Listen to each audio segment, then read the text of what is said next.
What is the LinkSwitch Latch Timer? A latch timer lets you control how long a switch-compatible device stays on. Let's use the link switch with this fan to see how it works. Typically, the fan will only remain active as long as the user is pressing their switch. However, with a connected latch timer, one tap of the switch will keep the fan activated for as long as you wish. Getting to know your link switch. The link switch requires a 9-volt battery to operate. It comes with 2 ports and 2 cords to connect your switches and switch-compatible devices. The link switch can control 2 connected devices at the same time, one on the left timer with the red knobs and another on the right timer with the blue knobs. The knobs on the bottom control the mode of the latch timer, and the knobs on the top control the duration. Using your LinkSwitch Latch Timer. We will learn how to use the link switch by connecting the fan to the red timer.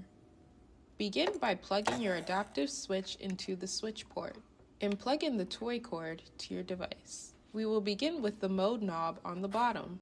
Direct mode. In direct mode, as long as the user is pressing the switch, the device will remain on. It functions the same as if the switch was plugged directly into the toy. Latched mode. In latched mode, once the switch is pressed, the connected device will remain on until the mode is changed or the device is turned off. Timed mode. In timed mode, you can set the duration in which the connected device will remain on. You can set a time in seconds or in minutes.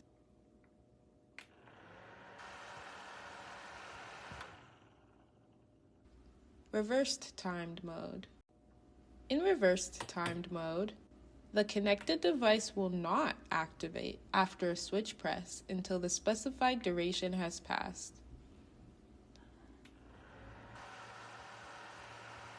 The connected device will remain on until the mode is changed or the device is turned off.